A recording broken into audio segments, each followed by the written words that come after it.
Beliau adalah peletak dasar dakwah kampus di Indonesia.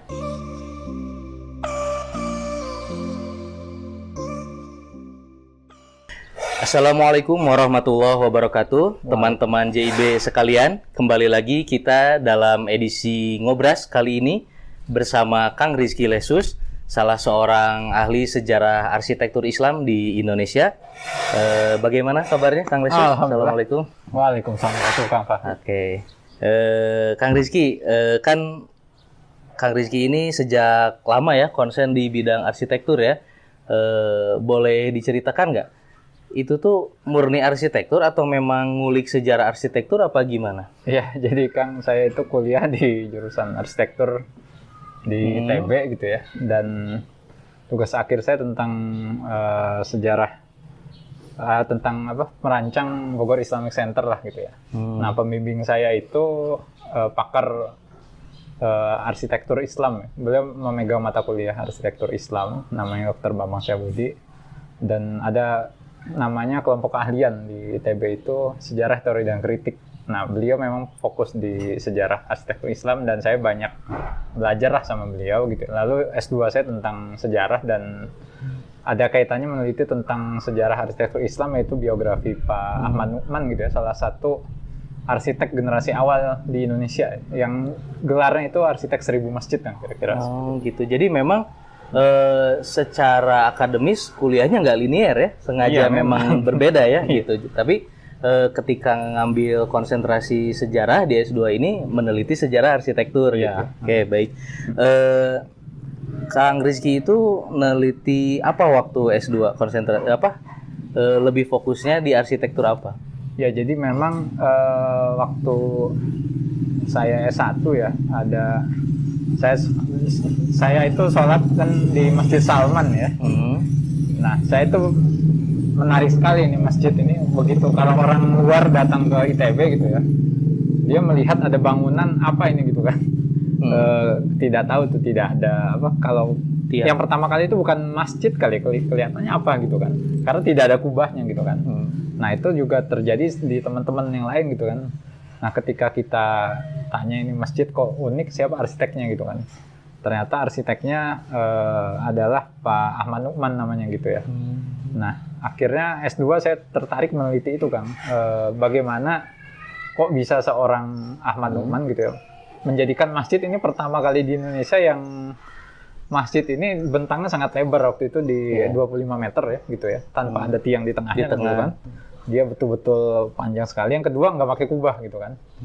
Yang ketiga nggak kayak masjid sebetulnya bentuknya gitu kan. Jadi memang saya penasaran ingin meneliti sebetulnya apa yang melatar belakangi hadirnya bangunan ini yang disebut dalam the most contemporary mosque itu ya, disebutkan ini masjid paling fenomenal, salah satunya di dunia itu masuk dia, salah satu masjid paling fenomenal di dunia gitu.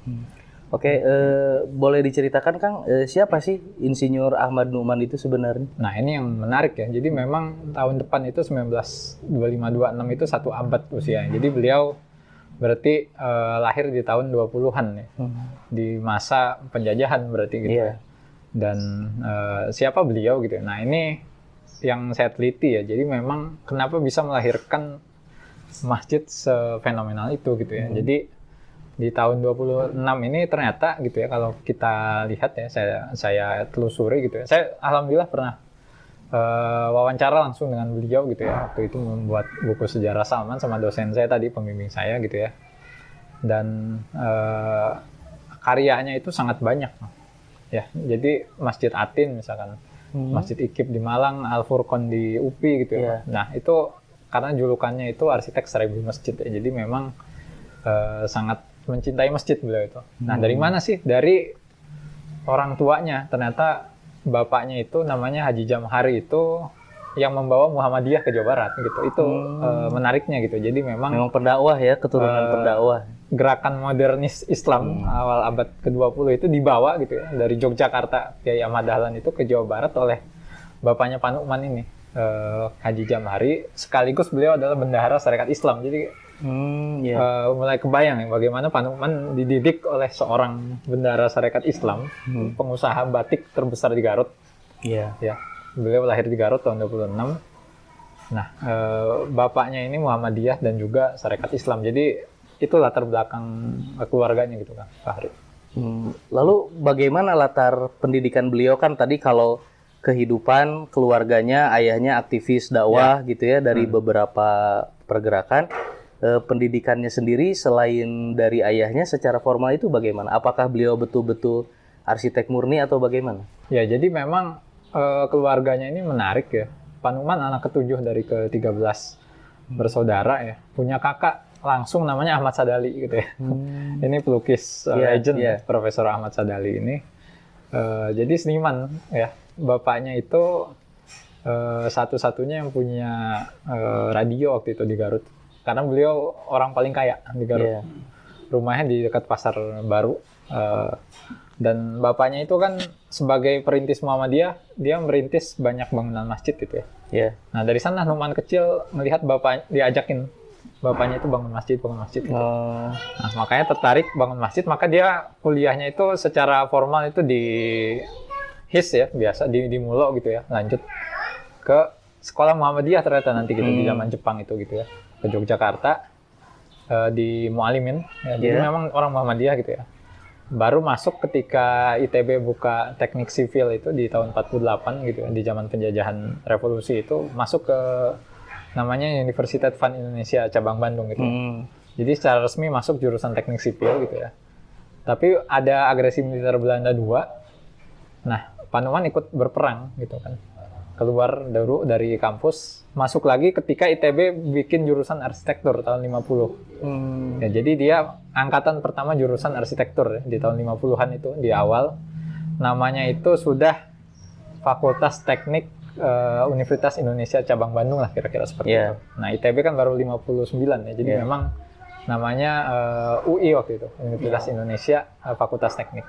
Jadi secara resmi memang jurusan sipil dan arsitektur gitu, memang murni gitu seperti itu. Apakah beliau mendapat sibgo atau celupan dari dosen-dosen yang memang pakar dalam arsitektur Islam atau bagaimana? Atau punya cara lain untuk belajar gitu? Nah ini yang menarik ya. Jadi ada dua pendapat nih gitu kan.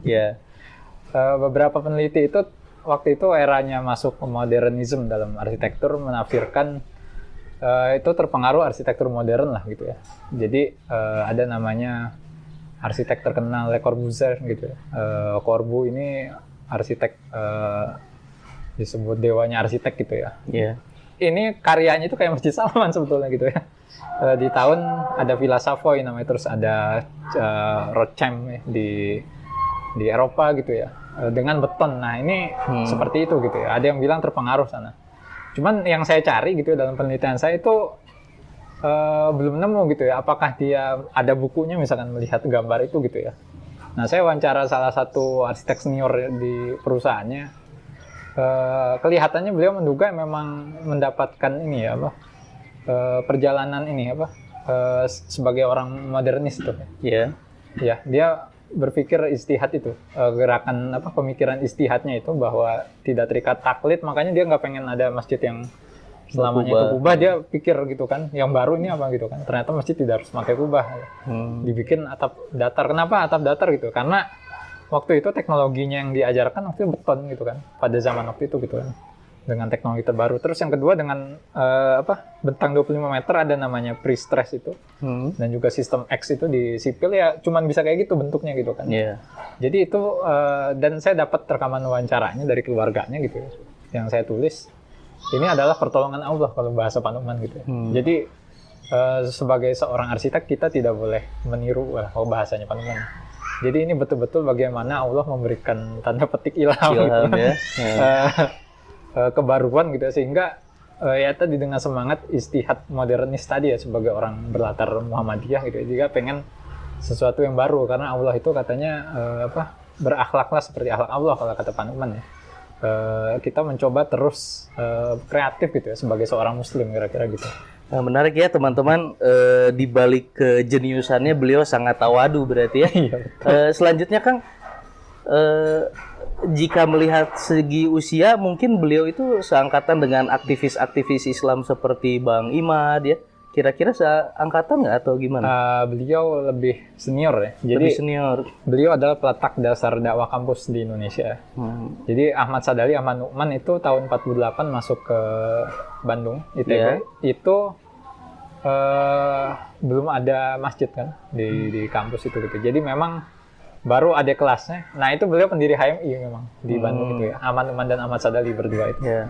Ada kelasnya Bang Imad tahun 53. Jadi memang ada salah satu yang paling senior lah gitu. Satu angkatan dengan namanya EZ Mutakin gitu. Oh iya, yang mendirikan Unisba ya? Iya, EZ jadi ya.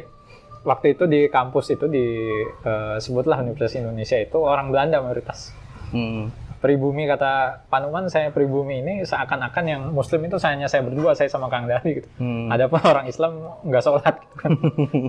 Nah dia ngundang Kang Kin itu, EZ Mutakin ngisi di kampus gitu kan, menarik sih gitu. Kalau guru utamanya sendiri dua Ahmad ini gitu ya, kakak beradik ini, siapa sih guru, ya bisa dikatakan guru spiritual yang paling kuatnya gitu? Yang paling kuat pertama bapaknya sendiri ya. Iya. Namanya Haji Jamhari gitu kan.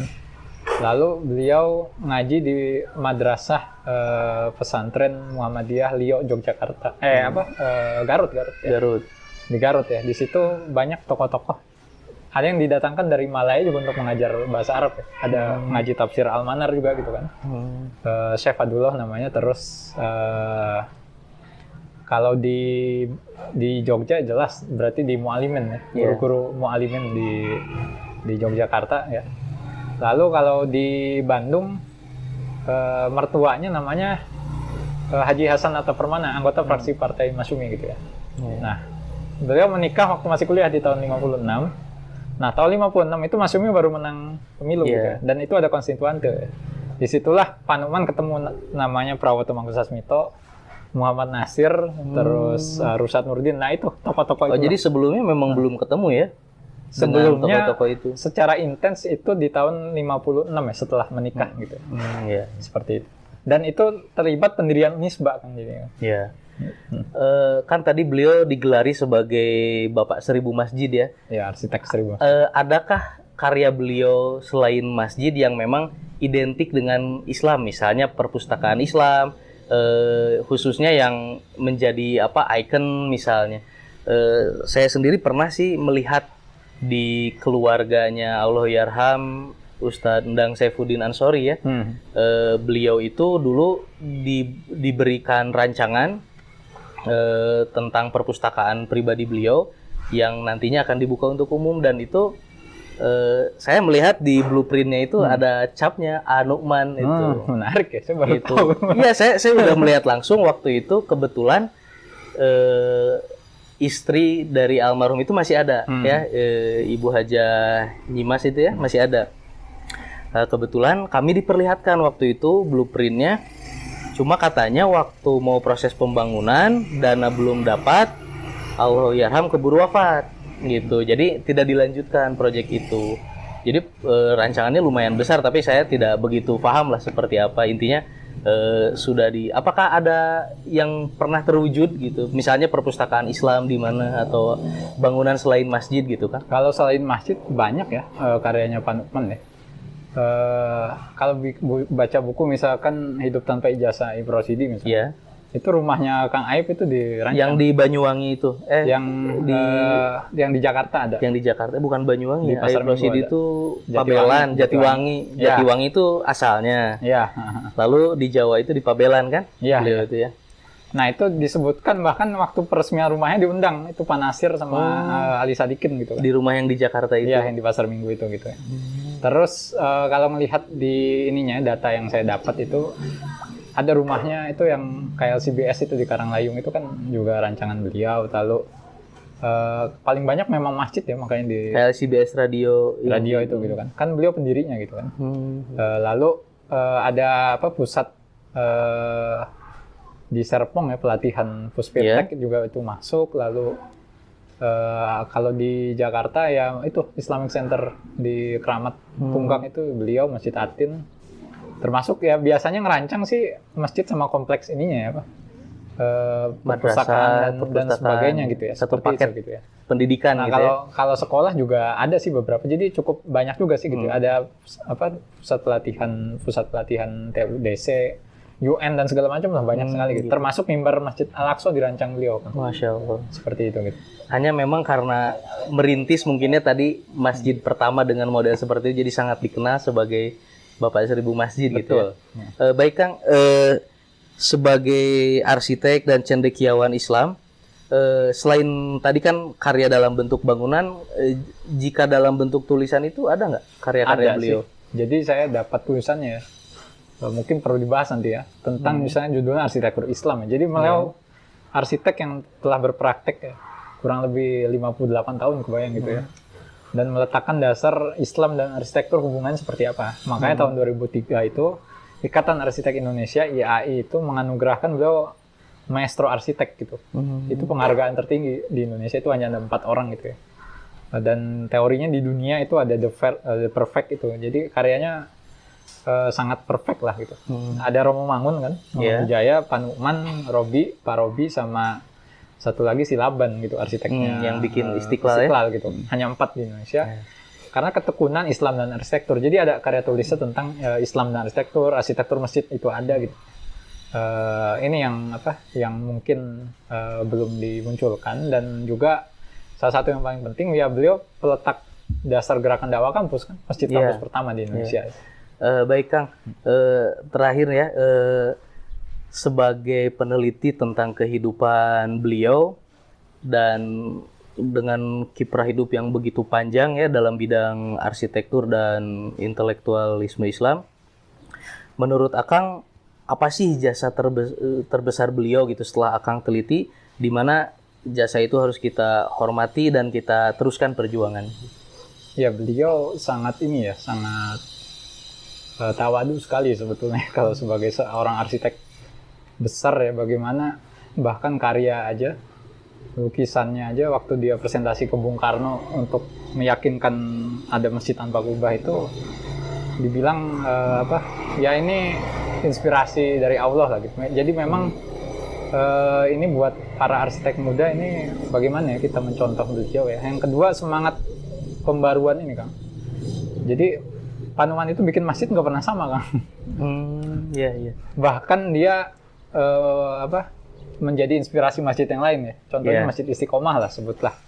Itu yang kan di Jalan Citarum itu ya. Itu kan terinspirasi misalkan dari Salman ya, ada jurnal yang menulis itu gitu ya. Dan masjid-masjid lainnya gitu ya. Nah, disinilah bahwa bagaimana seorang Nukman itu, kalau kita cerita, saya itu sebagai muslim dan salah satu perannya sebagai arsitek gitu. Jadi bukan hanya saya ini arsitek, nggak, beliau sebagai muslim gitu ya. Nah, arsitektur salah satu cara untuk berdakwah menurut beliau. Nah, cara lain beliau lakukan tadi, beliau mendirikan Masjid Salman, mengisi di LMD latihan muja dakwah, bikin radio KLCBS dan sebagainya gitu. Jadi banyak jalan, dan arsitektur adalah salah satu beliau gitu ya, karya beliau untuk tadi mencapai amal jariah dengan karya masjid. Baik Kang Rizky, terima kasih banyak atas paparannya tentang almarhum Insinyur Ahmad Nukman. Insya Allah kita jumpa lagi dalam sesi-sesi yang selanjutnya.